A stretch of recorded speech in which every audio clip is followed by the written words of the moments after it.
Дорогие белорусы, принятие резолюции Европарламента 10 июня, пакета персональных и экономических санкций 21 июня и секторального пакета, возможно, уже в этот четверг, это важный этап в нашей борьбе с диктатором и его режимом.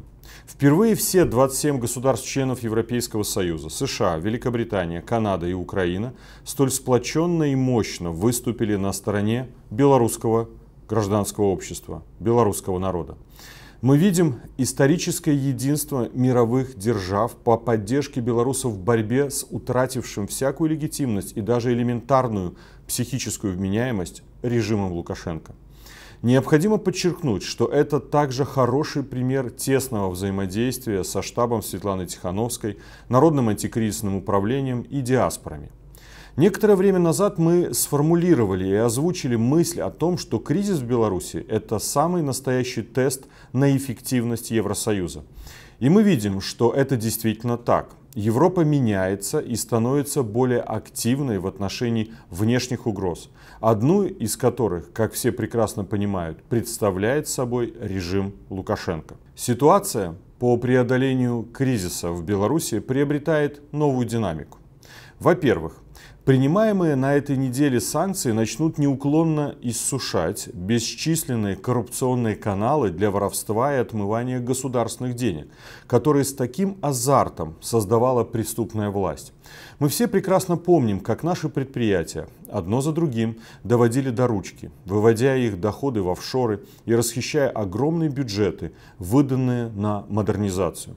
Теперь наступает момент истины. Санкции не лишат предприятия всех доходов, однако они лишат оголтелых коррупционеров возможности зарабатывать большие деньги за наш с вами счет и тратить их на свои увеселения и репрессии, пытки и издевательства. Хитрые схемы продажи товаров на Запад и вывода полученных доходов в офшоры будут разрушены. Конечно же, Геббельс ТВ тут же поспешит обвинить во всех бедах своих внешних и внутренних врагов.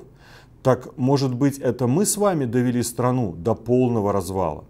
Может быть, мы десятки лет старательно подделывали результаты выборов, превратили правоохранительные органы в банду фашистов с садистскими наклонностями, убивали и продолжаем убивать людей, издеваемся над лучшими представителями народа, врачами, учителями, рабочими, студентами по методичкам Освенцима. Похищаем самолеты третьих стран и крадем из них журналистов?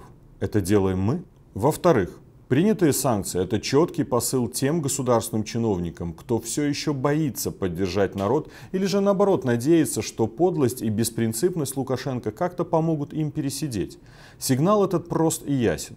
Лукашенко не удастся перевернуть страницу, залитую кровью и слезами белорусского народа. Госчиновники, оглянитесь вокруг. Вы уже в огромной выгребной яме вместе с преступниками и палачами собственного народа. Их ждет международный трибунал, который, кстати, прямо сейчас готовится под эгидой ООН. А что ждет вас? И, наконец, третий, наверное, для многих самый важный вопрос. Что делать всем нам дальше? В первую очередь, белорусам нужно в полной мере осознать, что впервые за 26 лет наша судьба полностью в наших руках. Наше нежелание мириться с беззаконием антинародной власти приведут нас к победе. И именно сейчас, на фоне растущего внешнеполитического давления на режим, наступило время максимально приблизить этот день, которого с таким нетерпением ждут как миллионы белорусов внутри страны, так и сотни тысяч белорусов за рубежом, готовых вернуться, строить новую Беларусь. Мы будем приоритетно действовать по направлениям полной внешнеполитической изоляции режима, блокирования ухода режима от санкций, расширения народных санкций, правового международного давления, привлечения к международной уголовной ответственности представителей режима, подготовки к протестной активности внутри страны. Присоединяемся к плану Перемога и готовимся к будущим забастовкам.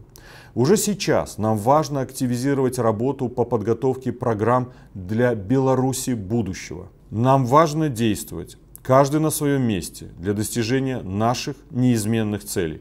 Освобождения всех арестованных и осужденных режимом по политическим мотивам, не допуская торговлю людьми.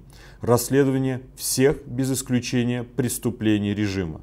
организации в 2021 году новых свободных выборов без диктатора.